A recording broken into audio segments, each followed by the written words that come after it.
I've been wanting to make a series of short videos going over the many trends of the 1920s, and I thought the topic for this video would be a fun and strange way to kick it off, because I don't think this trend is very well known now. So, let's get into it.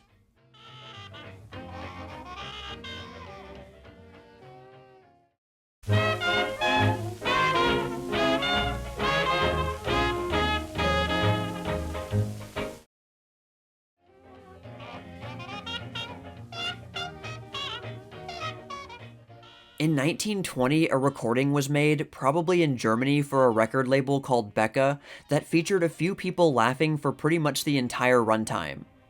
It started off slowly, then builds and builds. At the time, it was pretty obscure and mysterious because there were no credits listed for the people who were recorded.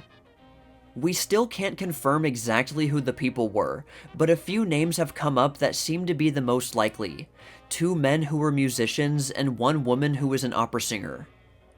The title of the German recording was Original Lachaufnahme, which translates to Original Laughing Recording. It wasn't the first time a recording like this was made, but this one became surprisingly popular after the OK label in the US released the same recording 2 years later in 1922 under the new title OK Laughing Record. While exact sales figures for records at that time don't exist, it is estimated that the OK release sold over 1 million copies, which was huge for the time. But you, like me, might be wondering why in the world it was such a big hit. So let's listen to it for a little bit to see what all the fuss was about.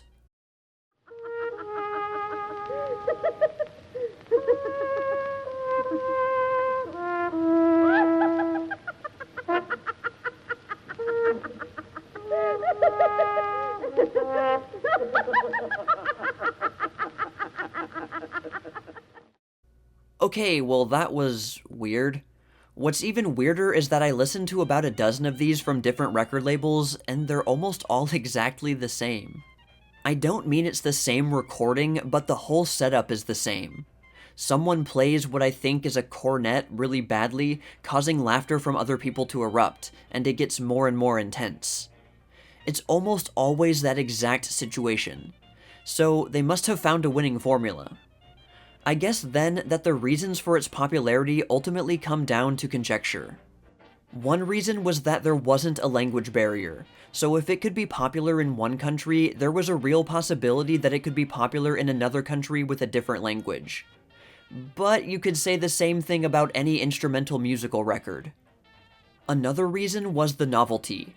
The 1920s loved novelties of all kinds. I can imagine a vintage try not to laugh challenge, involving a group of friends, possibly tipsy, seeing who could resist not laughing along with the record the longest. And there are always some people who are attracted to weird and bizarre things. And different listeners could feel differently about the effect of the laughter. Maybe some thought it was fun and infectious, while others might have thought it was a bit creepy. I mean, imagine this playing in a dark room in the middle of the night.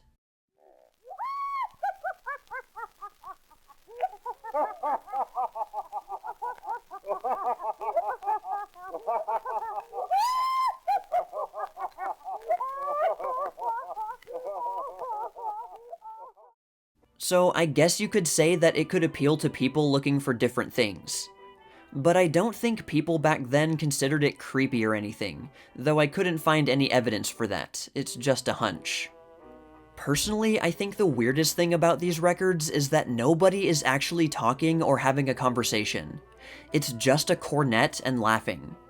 For me, it's like the audio version of Uncanny Valley.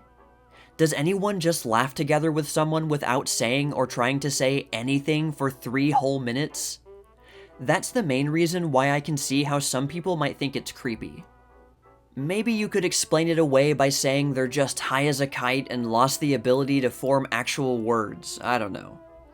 I found some laughing records that were a little bit different, even 1 or 2 where at least one person was talking, and it didn't really seem creepy at all.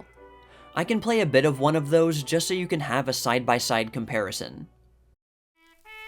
Hi, Johnny. Do you want to earn 6pence? Yes, sir. Well, go and suck this lemon in front of that man playing the cornet. Right, your governor.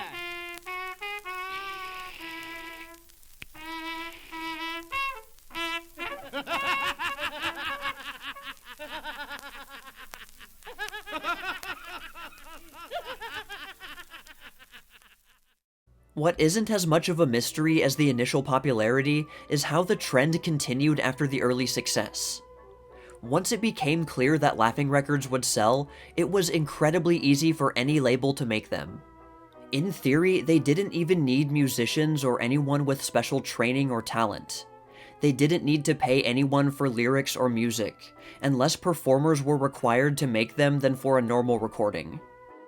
OK made a number of other Laughing records, including Second Laughing Record and the OK Laughing Dance Record, as well as an attempt to expand the trend with the OK Crying Record. There is audio for that last one, and it's pretty much what you would expect.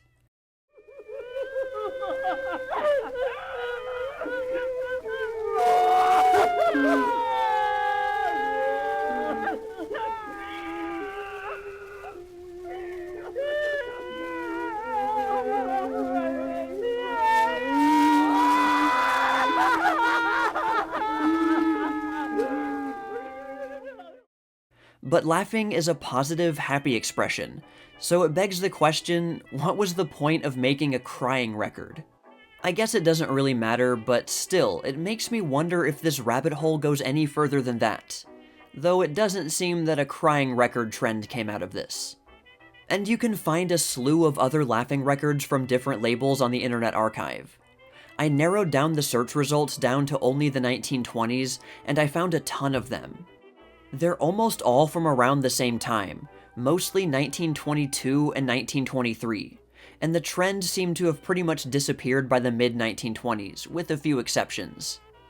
It probably comes as no surprise that it was not going to last long, but in a decade filled with a lot of strange trends, the Laughing Record trend stands out as one of the strangest.